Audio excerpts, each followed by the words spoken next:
por favor, busquen Primera de Pedro.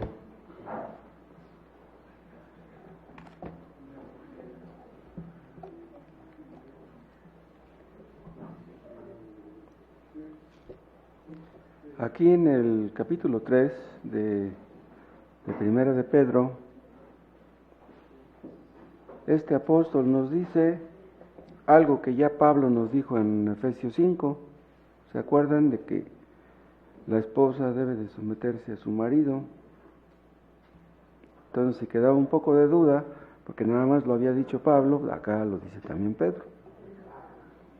3:1. Asimismo, vosotras, mujeres, estad sujetas a vuestros maridos, para que también los que no creen a la palabra sean ganados sin palabra por la conducta de sus esposas, considerando vuestra conducta casta y respetuosa. Gracias, Padre, por tu palabra, que sea de bendición para todos. Ayúdanos a hacer tu voluntad, porque queremos agradarte a ti, Señor, y no a los hombres. Te lo pedimos en el nombre de Jesús. Háblanos a través de tu palabra. Amén.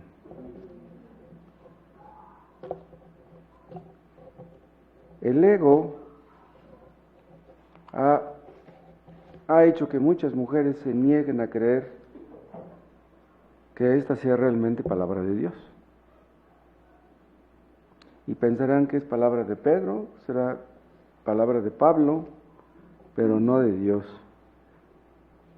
Les cuesta mucho trabajo, ¿saben a quiénes? A las mujeres que tuvieron padres machistas. Esas mujeres que vieron cómo su padre le pegaba a su mamá, o gritaba, ofendía, insultaba, padres irresponsables, cuando se casan dicen, no, a mí no me va a pasar lo que le pasó a mi mamá. ¿Cómo se va a someter a una mujer así? A un marido autoritario, a un marido irresponsable, violento, grosero. Y dicen que ¿a poco Dios está a favor del machismo? Pero la Biblia está muy lejos de ser un libro machista. En realidad el cristianismo puso a la mujer en alta estima. Antes de Cristo, casi en todos los países del mundo, la mujer era vista como inferior al marido, como una esclava, como un objeto, como un burro, porque las ponían a trabajar bien duro. Pero el machismo es opuesto al cristianismo, nada que ver. El machismo es completamente anticristiano. Pero ¿saben una cosa? El otro lado, el lado opuesto, el feminismo, también es anticristiano. Delante de Dios, el hombre y la mujer somos iguales. Dios nos hizo delante de Él iguales, pero nos hizo para cumplir con funciones diferentes. Entonces el hombre debe de cumplir con su papel de hombre y la mujer con su papel de mujer. Y podríamos decir que mientras más hombre sea un hombre, más mujer será su mujer. Alguien dijo que la gloria del hombre es su masculinidad y la gloria de la mujer es su feminidad. Y esto está relacionado con lo que les acabo de decir. Pero, ¿por qué a Pedro se le ocurrió tocar este tema precisamente aquí, en el capítulo 3? ¿Qué le impulsó a eso? Bueno, si ustedes han leído esta epístola, podrán recordar que en el capítulo anterior, en el capítulo 2, el apóstol Pedro está hablando de cómo los cristianos deberíamos reaccionar cuando seamos perseguidos. Acuérdense que esta epístola fue escrita, dice en 1:1, a los expatriados de la dispersión. ¿Se acuerdan? 1 de Pedro 1:1. Pedro, apóstol de Jesucristo, a los expatriados. Los expatriados son los que tuvieron que salir fuera de su patria porque fueron dispersados por la persecución en contra de los cristianos. Entonces, le está escribiendo a cristianos que estaban sufriendo. Entonces, está hablando en el capítulo 2 de cómo los cristianos debemos reaccionar ante el sufrimiento. Si somos cristianos verdaderos, si no somos perseguidos, sí hablarán mal de nosotros, tendremos problemas. Si ustedes no quieren tener problemas, no le digan a nadie que ustedes son cristianos. Pero si no le dicen a nadie que son cristianos, ¿lo serán? ¿Es posible que un cristiano mantenga en el anonimato su identidad de cristiano? En un inicio, pues tal vez nos dé un poco de vergüenza, pero ya creciendo en conocimiento y en fe, ¿cómo es posible eso?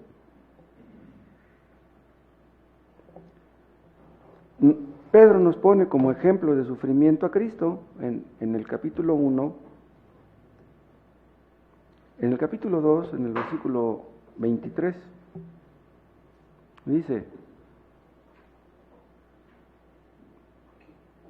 quien cuando maldecían a Cristo, no respondía con maldición.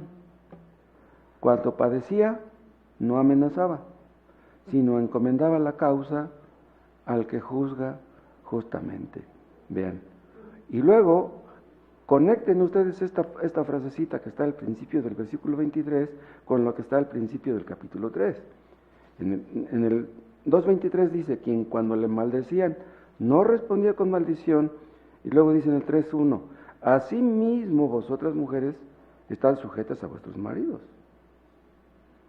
O sea, si a Cristo, que era Dios, le decían cosas horribles, le maldecían, dice: asimismo ustedes, si su marido las maldice, si su marido les dice una mala palabra, ustedes deben de reaccionar como Cristo reaccionó. No contesten una mala palabra con otra.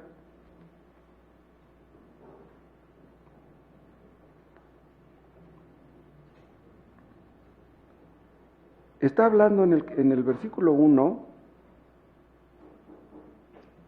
de que las mujeres deben estar sujetas a sus maridos, incluso si sus maridos son inconversos. Obviamente, si su marido es convertido, pues no le va a decir malas palabras. Pero si es inconverso, se las va a decir.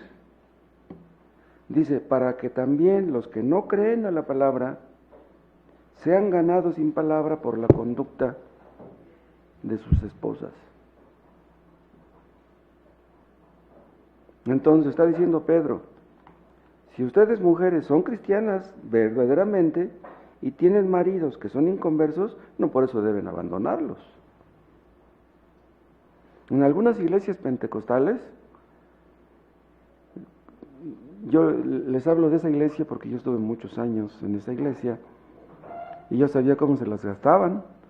Ahí les decían a las mujeres directamente: si tu marido es inconverso, déjalo. Y hay una parte en el libro de Eclesiástico, uno de los libros apócrifos, un versículo que está bien diabólico, que dice: si tu marido,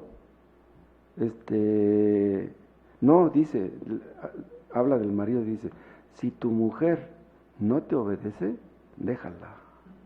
Así dice, ¿no?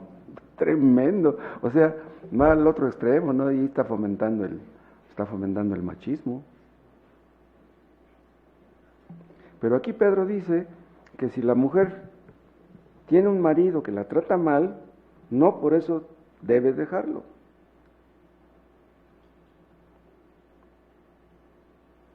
O sea, dice el apóstol Pedro: si Cristo no reaccionó negativamente cuando le maldecían, ustedes tampoco deben hacer lo mismo.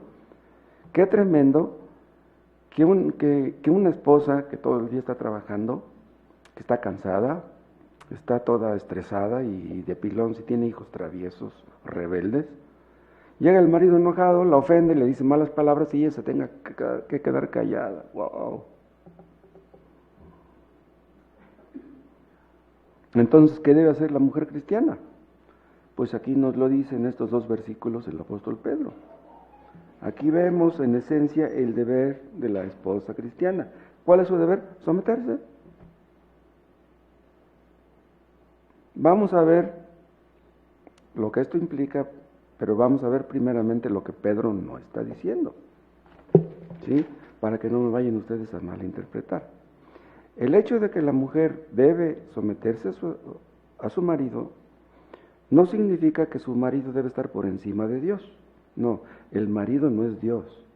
Ella debe de someterse primeramente a Dios. Pero ese es el problema. Es el problema porque una mujer puede someterse a Dios, pero parcialmente. Si se somete parcialmente a Dios, o sea, si hay algo en alguna área de su carácter que no está sometido plenamente a Dios, no se va a someter a su marido.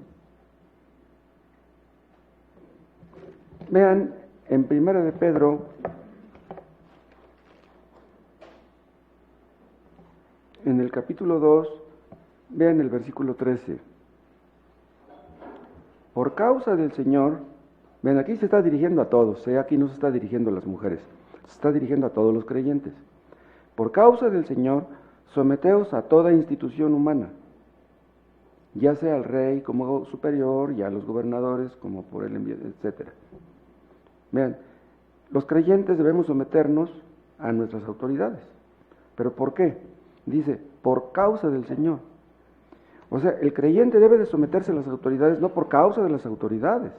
El otro día Gerardo predicó acerca de que hay excepciones de cuando los creyentes no deben someterse a las autoridades.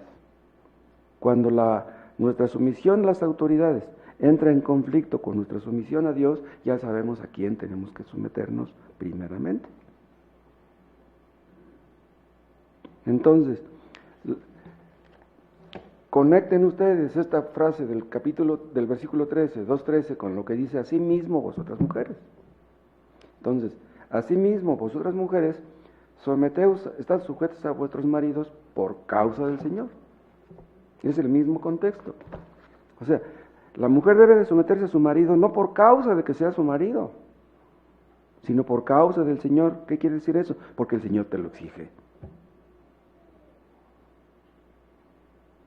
La mujer es responsable primeramente ante Dios. Una mujer cristiana tiene su conciencia atada no a lo que le diga su marido, tiene una conciencia atada a la palabra de Dios, a lo que Dios le dice en su palabra. Nosotros creemos firmemente en la libertad de conciencia. ¿Qué es en síntesis la libertad de conciencia? Que nuestra conciencia es libre de mandamientos de hombres.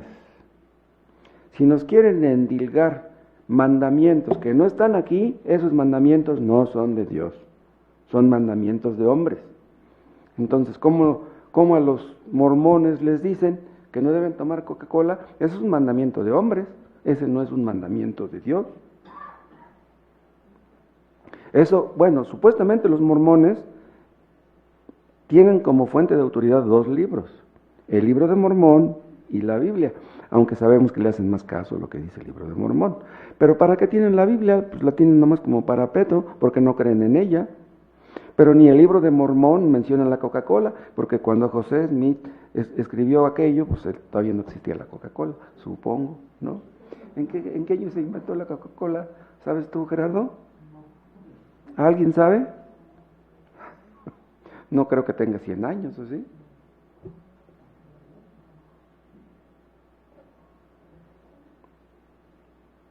Nuestra conciencia es libre, la conciencia de las mujeres es libre de los mandamientos de los hombres, pero no es libre de los mandamientos de Dios. Entonces, ¿qué estoy diciendo? Que el hecho de que la mujer deba de someterse a su marido no quiere decir que su marido esté por encima de Dios y también veamos que el hecho de que la mujer tenga que someterse a su marido tampoco significa que ella tiene que renunciar a pensar por sí misma. O sea, las mujeres pues tienen un cerebro, tal vez hasta lo tengan más grande y más desarrollado con los maridos, ¿no? Dicen que por lo que pesa el cerebro es la capacidad cerebral, quién sabe, yo no sé de eso. Pero la mujer no debe renunciar a pensar por sí misma. La mujer es responsable primeramente ante Dios, sí, pero debe de usarla para agradar a Dios antes que a su marido. Y tampoco debe renunciar a tratar de influir en su esposo, porque según el contexto, como está hablando del caso de mujeres que tenían maridos inconversos, debe de tratar de influir en él. Si ya le habló de la palabra y él le dice, no, ya no me hables de ese libro, ya no quiero saber nada de eso, pues debe de respetar eso, ni modo de que a fuerza le quiera estar metiendo la Biblia. Hay mujeres que sus maridos les soportan o les toleran que pongan una predicación y pues le suben al volumen y dicen, ay, mi esposo está escuchando. Dice, no me escucha a mí, pero está escuchando al predicador. Bueno, pues a lo mejor no me hizo caso a mí, le hace caso al predicador. Pero hay maridos que dicen, no, quítame eso, mejor ponme música, no quiero estar escuchando tus predicaciones. Pero si no puede influir en su esposo, hablándole de la palabra, ni tampoco poniéndole predicaciones, eso no quiere decir que debe de renunciar a influir en él. Pero ¿cómo influir en él? Con respeto, con amor, con buenas razones, orando por él. Sean ganados sin palabra por la conducta de sus esposas. Dios creó a Eva para que fuera ayuda idónea para Adán. Pero vean una cosa, en el paraíso tenía todo a su favor Adán. Y aún así necesitaba la ayuda de su esposa. Cuando todavía no pecaba, necesitaba la ayuda de su esposa. Imagínense ahora, si no necesitaremos la ayuda de una esposa. Entonces la esposa debe tratar de influir en su esposo, porque habemos unos maridos que somos bien necios. Dice Pedro que los maridos, aunque estén perdidos, pueden ser ganados para Cristo, por la conducta de sus esposos. ¿Y cómo se le ganará? Pues solamente influyendo en él, no hay de otra. Entonces, el marido inconverso no puede influir en cosas espirituales en su mujer, pero la mujer cristiana sí puede influir en cosas espirituales en su marido. Hay un versículo ahí en Proverbios 31, donde Salomón habla de la mujer virtuosa, y dice que la mujer virtuosa, abre su boca con sabiduría, y la ley de clemencia está en su boca. O sea, la mujer, la esposa cristiana, debe tener clemencia para con su marido, no ser tan dura contra él, no estarle nomás señalando sus errores. Si Dios ha sido clemente con ella debe ser clemente con su marido. Si Dios ha tenido misericordia con ella debe tener misericordia de su marido. Entonces debe de abrir su boca con sabiduría. No debe de regañarlo, no debe de amenazarlo. Hay mujeres que quieren amenazar al marido con el divorcio por cualquier cosa, nomás porque se le olvidó ponerle sal a la sopa. Pues ¿cómo? En lugar de regañarlo, aliéntalo, anímalo. Y el hecho de que la mujer debe someterse a su marido tampoco significa que debe ceder a todas sus demandas, porque si el marido está equivocado en algo, pues sabes que viejito, mira, pues yo te quiero mucho, pero pues no está bien eso que tú dices. Imagínense, por ejemplo, que el marido le dijera a la esposa, sabes que ya me tienes hasta aquí de tu religión, escoge, ¿tu religión o yo? ¿Qué debe hacer la esposa? Pues lo que les digo, sabes que viejito, mira, yo te quiero mucho y te respeto, pero no me pidas eso, por favor, no me pidas eso. No, pero es que la Biblia dice que tú tienes que someterte a tu marido, pues por eso, pues sométete, pues deja tu religión. No, eso sí no se puede. No, la mujer debe permanecer firme en ese sentido y no ceder. Yo supe de una mujer hace algunos años que decía, ella venía, su marido no venía al culto, y me dijo un día, dice, qué chistoso mi marido, si ya me di cuenta que siempre me invita los domingos a la hora del culto a ir al cine, que vamos a Chiconcuac, que vamos y que te compro, y que vamos y que te llevo. Dice, pero a la hora del culto, dice, no, dice, ya basta. Dice, ¿me quieres llevar el domingo? Llévame, pero en la tarde, en la noche, porque es la mañana a la hora del culto. Entonces la mujer debe de permanecer firme.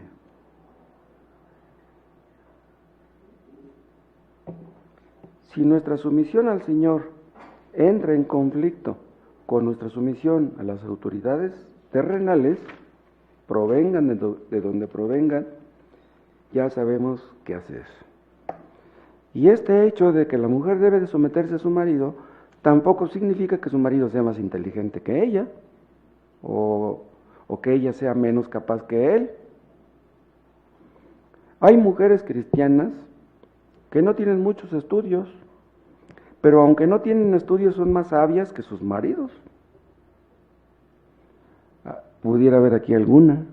Si tú crees que eres más sabia que tu marido, si tú crees que eres más inteligente que tu marido, demuéstralo con tus buenas palabras, con tu paciencia, con tu amor, con tu respeto. Demuéstraselo de esa manera.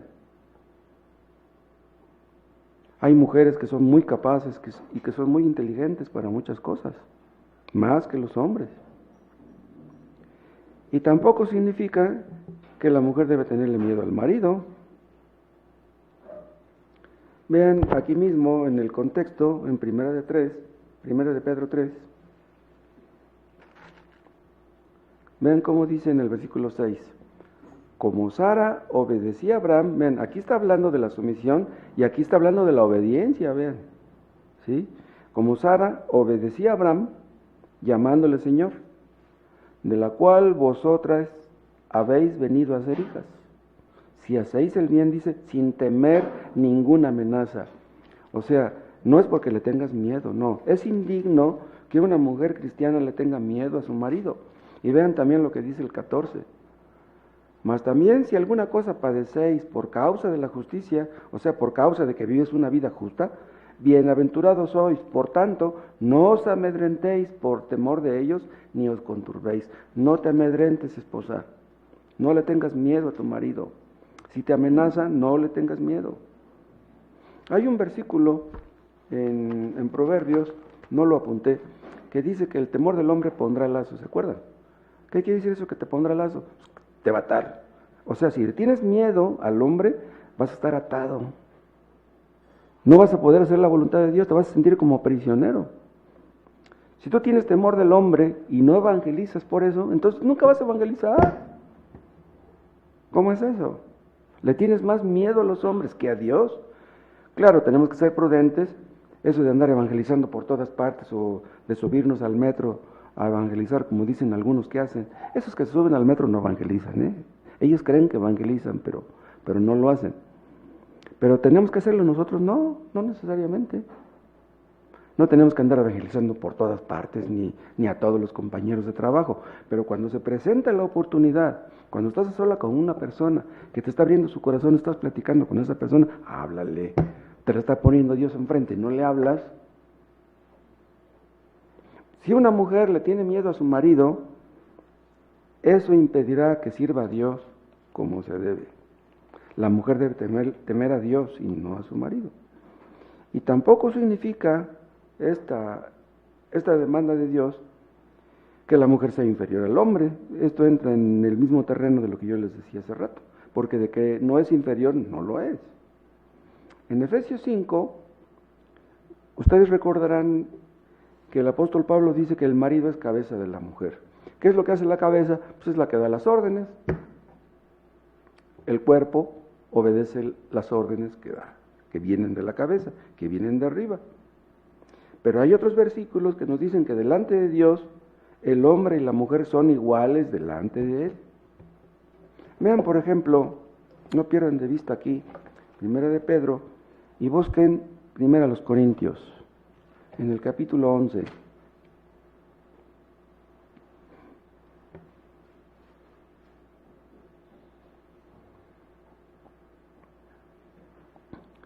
Primera a los Corintios 11:3, pero quiero que sepáis que Cristo es la cabeza de todo varón, o sea, de todo varón cristiano y aún de los no cristianos, porque aunque no le obedezcan los demás, de todos modos Cristo es la cabeza. Y el varón es la cabeza de la mujer, vean, y Dios la cabeza de Cristo. El marido es cabeza de la mujer. Y pasen al versículo 11. Pero en el Señor ni el varón es sin la mujer, o sea, el varón nada sin la mujer, dice, ni la mujer sin el varón. O sea, el marido necesita de la esposa necesita del esposo. vean, aquí dice que Dios, en el versículo 3, 11:3, que Dios es la cabeza de Cristo. Entonces, ¿quiere decir que Cristo es inferior al Padre? No. Cristo, al venir al mundo, tomó forma de siervo, pero cuando Él estaba en el cielo, Él no era siervo de nadie. Entonces, para sus funciones como Redentor, como nuestro Salvador, tomó forma de siervo. Se hizo hombre para poder morir en la cruz. Él se sometió al Padre, pero Él no es inferior al Padre, aunque Dios es la cabeza de Cristo, como dice este versículo. Entonces, el hecho de que la mujer deba de someterse a su marido no quiere decir que sea inferior a su marido. En el Salmo 2 dice David que la misma honra que merece el Padre merece el Hijo. Y eso está bien claro. El Hijo no es inferior al Padre en ningún sentido. En eso están bien equivocados los testigos de Jehová. El diablo lo tiene, pero si bien engañados. ¿Por qué quiso Dios que el hombre fuera cabeza de la mujer? ¿Saben para qué? Para el mejor funcionamiento de la sociedad humana. Las sociedades donde las mujeres no quieren someterse a los maridos no pueden terminar bien. Bueno, lo podemos ver en la familia. Si un marido no cumple con su función como esposo, como padre, ¿habrá esperanza de que la mujer cumpla con su función como esposa? Si yo no cumplo con mi deber, ¿cómo esperaré que mi mujer cumpla con el suyo? Y mis hijos con el suyo. Y la sociedad donde viven estas personas, ¿cómo podrán funcionar bien? Una iglesia donde predican las mujeres, ¿pueden terminar bien? Bueno, no están bien. ¿Cómo van a terminar bien?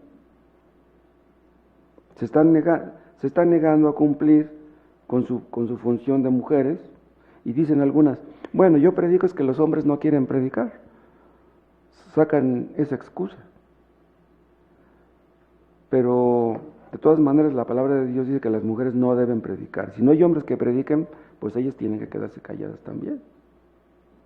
El asunto es que el hombre debe ser hombre y la mujer debe ser mujer. Vuelvan a 1 de Pedro. 1 de Pedro 2:13. Por causa del Señor, someteos, dice. Vean, someteos. Y vean 3:1. Asimismo, vosotras mujeres, estad sujetas. Vean estas dos frases, estad sujetas y someteos, están en el griego en la voz media. Verbos en la voz media. ¿Saben qué significa eso? Vean, un verbo en el griego o está en voz activa, o está en voz pasiva, o está en voz media. En voz activa es cuando el sujeto realiza la acción. Por ejemplo, cuando dice que Juanito aventó una piedra. Está el verbo aventó la piedra en voz activa. Juan aventó una piedra. Y la voz pasiva es cuando a Juanito le avientan la piedra. El sujeto recibe la acción. ¿Y saben cuál es la voz media? Es cuando el sujeto realiza y recibe la acción al mismo tiempo. Es como cuando yo les digo, yo me peiné. La palabra peiné quiere decir que yo mismo lo hice. Bueno, entonces cuando dice aquí, someteos y están sujetas, están en la voz media. ¿Qué quiere decir? Que el marido no va a someter a la esposa, ella debe someterse voluntariamente. Un marido, si intenta someter a su mujer, se va a meter en graves problemas. No intentes someterla. Tú debes orar por ella para que ella se someta voluntariamente.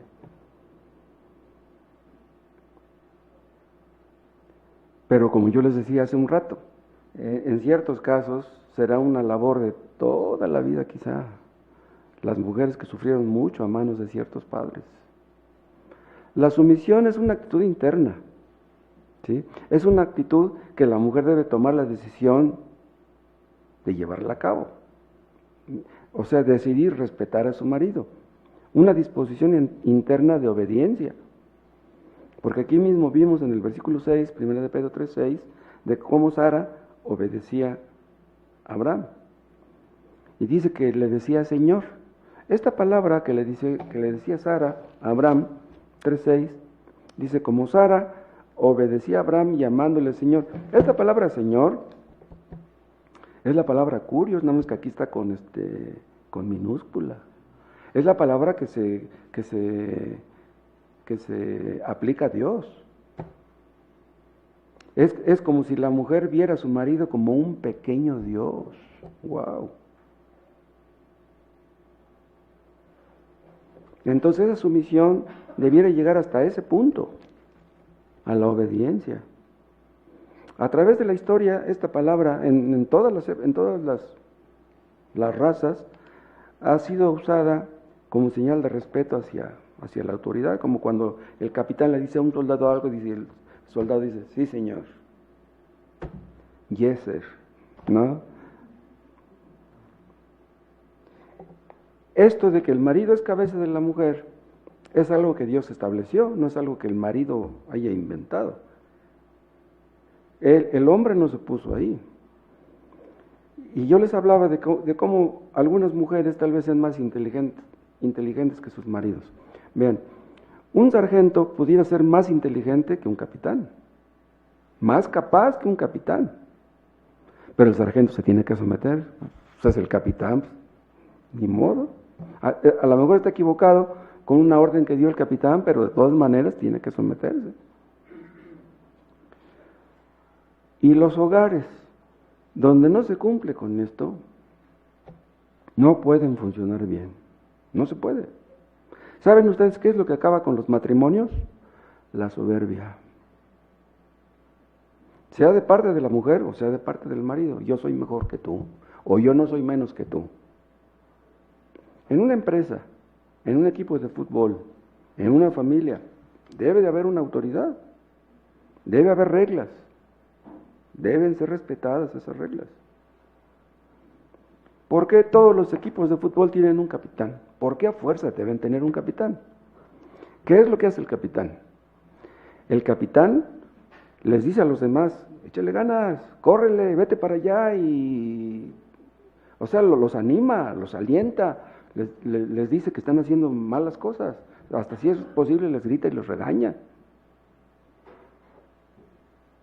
Si un jugador está cerca del entrenador, pues el entrenador le puede decir unas palabras, pero cuando el capitán anda por allá lejos, el jugador anda por allá lejos, pues el que hace eso es el capitán. Si un capitán sabe lo que tiene que hacer y anima a sus jugadores a echarle ganas y les hace entender lo que cuesta ganar un partido, lo que cuestan esos 3 puntos, cómo necesitan esos 3 puntos de un partido, y cada quien cumple con su función, van a ganar. Hay equipos que no son muy buenos, que no tienen buenos jugadores, pero que tienen buenos entrenadores y buenos capitanes y nomás ganan por eso, aunque no tengan mucha técnica, nada más por las ganas que le echan, nomás por eso ganan los partidos. Entonces, si una mujer no se somete porque se siente muy inteligente, muy capaz, más inteligente y más capaz que su marido, habrá problemas, habrá derrotas, habrá golizas. Bueno, cuando no se obedece a Dios, las cosas no pueden salir bien. Si un marido no ama a su mujer, si no hace lo que tiene que hacer, si no tiene visión espiritual, ¿cómo podrá esperar que su mujer sea una ayuda idónea para él? Como yo les decía hace rato, si él no hace lo que debe, pues menos ella. Hay personas que gritan, que vociferan, que amenazan, que regañan, que ofenden, cuando ven amenazada su autoridad. Los maridos que gritan cuando ven amenazada su autoridad, ¿qué ganan? ¿Ganan algo? Es muy grande la responsabilidad que tenemos los maridos cristianos. Necesitamos de Dios amor, paciencia, sabiduría, dominio propio. Sin la gracia de Dios, hermanos, no podemos cumplir con nuestras responsabilidades. Si una esposa ve que su marido, en medio de una crisis, actúa como pollo sin cabeza, que está bien lleno de miedo y no sabe ni qué hacer, y va a decir, este es mi marido, míralo.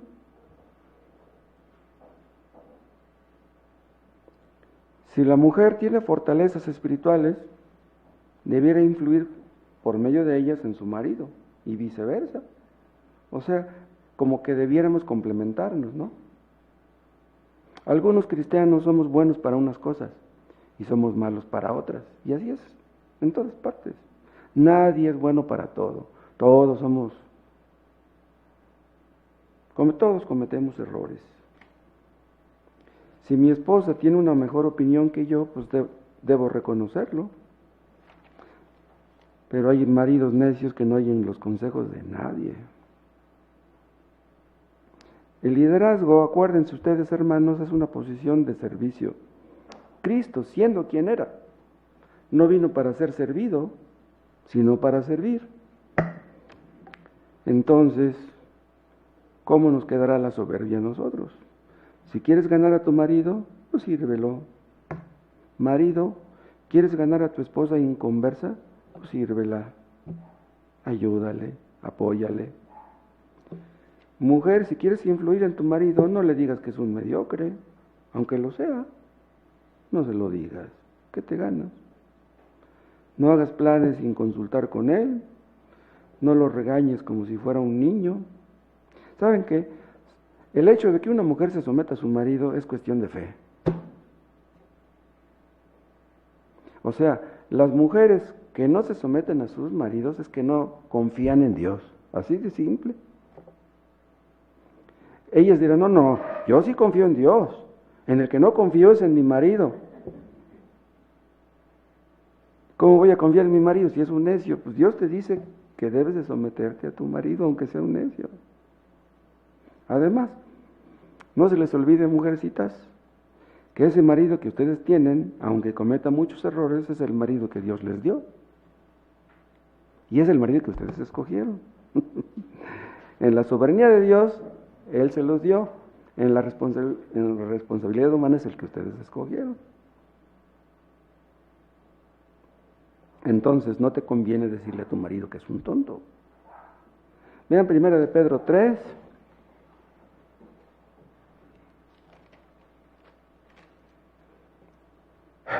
Habla de cómo las mujeres cristianas deben de vestirse, en el versículo 4, y luego dice en el 5, porque así también se ataviaban en otro tiempo aquellas santas mujeres que esperaban en Dios, vean, que esperaban en Dios. Esta palabra esperaban es sinónimo de confiaban. Aquellas santas mujeres eran respetuosas de sus maridos porque confiaban en Dios. Entonces, mujer, aunque no confíes en tu marido, pues confía en Dios.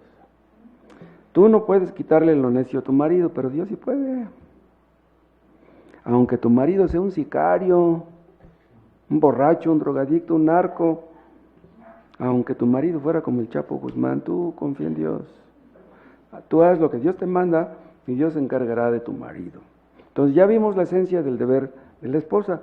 Ahora vemos qué podría suceder si la esposa cumple con su deber. Dice 3:1, al final, para que también los que no creen a la palabra sean ganados. De eso se trata, de que ganes a tu marido para Cristo. O sea, si ya intentaste ganarlo con palabras y no lo lograste, inténtalo sin palabras. Sean ganados sin palabra por la conducta, dice, de sus esposas. Qué tremendo que una esposa fuera usada para ganar a su marido. Es increíble eso. ¿Se acuerdan que les conté de una anécdota que narra Spurgeon en uno de sus sermones? De una mujer que estaba bien enferma porque su marido era bien borracho, le pegaba, era bien irresponsable. Pero ella no lo dejaba. Tenían una niñita de 9 años. Era la única hija que tenían. Y pues pobre mujer, sufrió mucho, pues, murió joven. Pero ya cerca de su muerte, le dijo a su hijita, ¿sabes qué, hija? Dice, yo ya me voy a morir. Dice, pero te pido algo, hija, no vayas a dejar a tu papá. Dice, cuando yo me muera, no dejes a tu papá. Dice, respétalo, trátalo bien. cuídalo. Por fin se murió la mamá.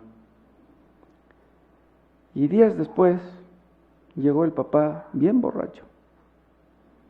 Llegó bien borracho y se acostó en la cama, con todo y botas. Entonces dice que la hijita fue y le quitó las botas al papá y lo acomodó bien en la cama como pudo y lo tapó para que se quedara dormido el señor. Y el día siguiente, cuando el papá despertó, la hijita ya tenía en la estufa, en la cocina, calentando el té para darle el desayuno a su papá. Entonces el papá despierta y ve a su hijita ahí y pues le dieron remordimientos, ¿no? Pues, ¿qué vida le estoy dando a mi hijita? Y le dijo su papá, oye hijita, dice, yo soy un mal padre. Dice, ¿por qué no me has abandonado? ¿Por qué no me has dejado? ¿Por qué no te has ido con alguna de tus tías? Y le dijo, ¿sabes qué, papá? Antes de morir, mi mamá me dijo así. Dice, y no te voy a dejar, papá. Se puso a llorar su papá y después al rato fue convertido. ¿Cómo ven? Se convirtió el esposo después de que se murió la esposa. ¡Wow! Pero imagínense que está la esposa en el cielo y después de algunos años ve que llega su marido al cielo también. Dice, no puede ser que mi marido esté aquí también conmigo. ¿Y todo por qué? Porque le tuvo paciencia a su marido y estuvo orando por él. Pero ¿cómo una esposa va a ganar a su marido sin palabra? No leemos que es la palabra de Dios la que produce la conversión de los pecadores. ¿Cómo es que sin palabra lo va a ganar?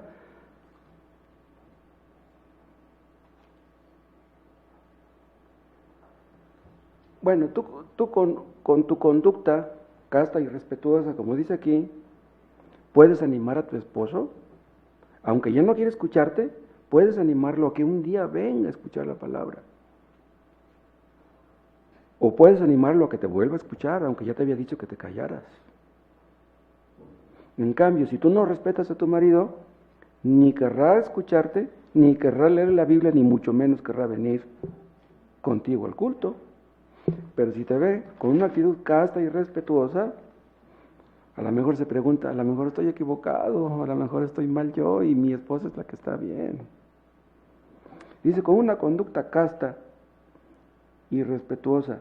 ¿Pero qué quiere decir la palabra casta? Bueno, la palabra castidad se aplica en sentido primordial al aspecto sexual, pero también se aplica a la inocencia, la pureza y a la limpieza moral. O sea, una mujer debe ser todo lo contrario de una mujer maliciosa, egoísta, mundana, chismosa, sensual. Si tu marido ve que tú lo tratas con respeto y que no eres mundana, que no eres egoísta, que te vistes de una manera decente, a lo mejor te ganas a tu marido. No basta con que ores por tu marido. ¿De qué sirve que ores por él si no lo respetas? Además, ¿se acuerdan que yo un día prediqué acerca de un tema que le fusilé a Tomás, de tu identidad y tus relaciones? En síntesis, ese sermón dice que un hombre o una mujer que tiene una mala relación con Dios, tendrá una mala relación con su pareja. Si una persona no se lleva bien con Dios, no se va a llevar bien con nadie. Pero si tú tienes una buena relación con Dios, imagínate lo que podría ocurrir con tu pareja. Vamos a hacer algunas pequeñas aplicaciones de todo lo que hemos visto. Una de ellas, la primera es que los inconversos prestan más atención a la vida y a la conducta de los creyentes que a sus palabras. Hay personas que nomás les citamos un texto de la Biblia, no, ni me hables de ese libro, que están bien ciscados, tienen prejuicios en contra de la Biblia. ¿Por qué? Pues tienen parientes que son evangélicos, parientes que andan en malos pasos, dicen, no, ni me hables de eso. Pero Dios puede usar nuestra conducta para influir en los ateos, en los paganos, en los inconversos. Y aprendemos también que no solamente la mujer puede ganar al marido, también el marido puede ganar a la esposa. Dice 1 Corintios 7:16, porque ¿qué sabes tú, oh mujer, si quizá harás salvo a tu marido? ¿O qué sabes tú, oh marido, si quizá harás salvo a tu mujer? No se desanimen maridos, no se desanimen mujeres. Qué maravilloso sería que Dios nos usara para la conversión de nuestra pareja.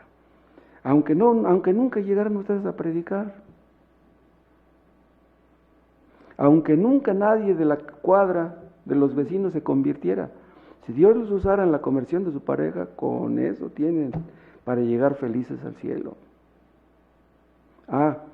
Pero si ustedes son solteros y se casan con una inconversa, no esperen que después Dios vaya a salvar a su pareja, porque Dios no lo va a hacer.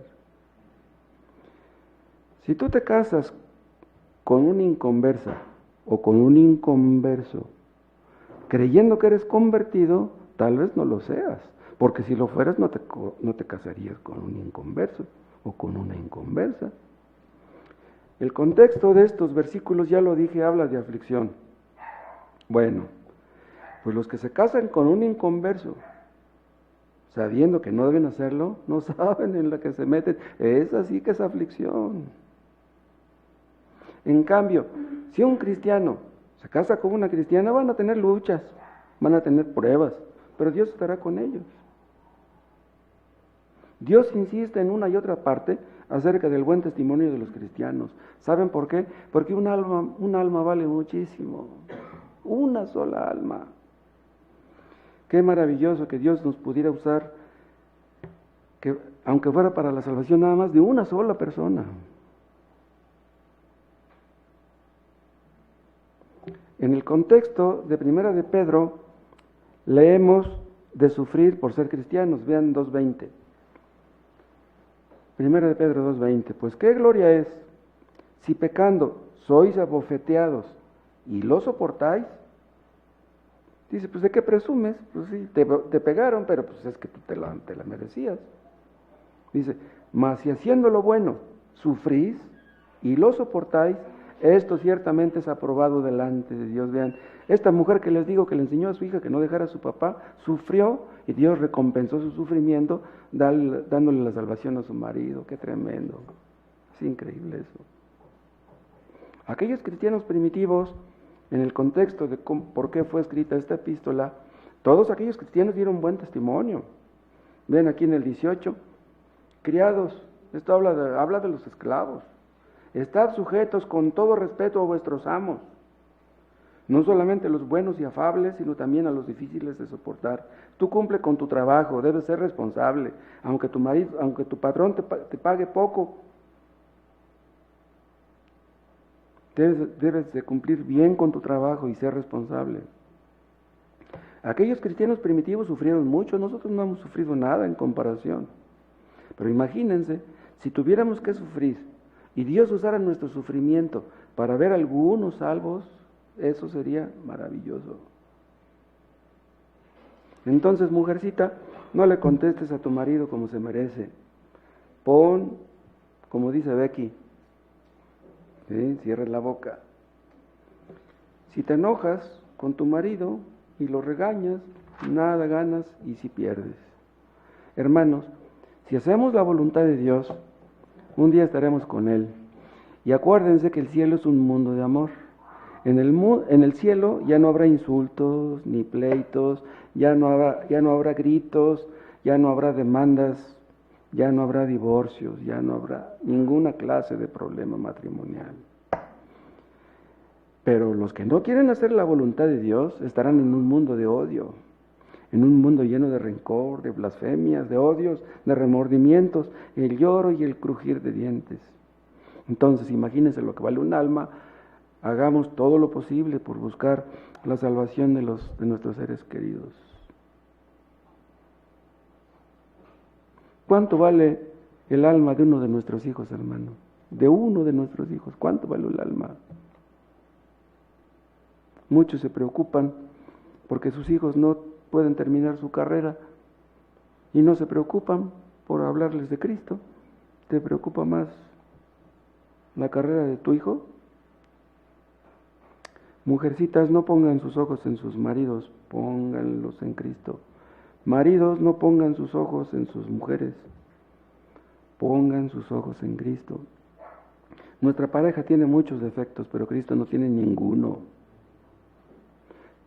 Personas que me escuchan, si ustedes nunca fueron salvas antes, sean salvas ahora.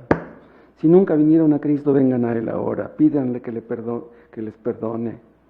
Si no pudieron arrepentirse antes, ¿por qué no ahora? Mientras hay vida y esperanza, más vale perro vivo que león muerto.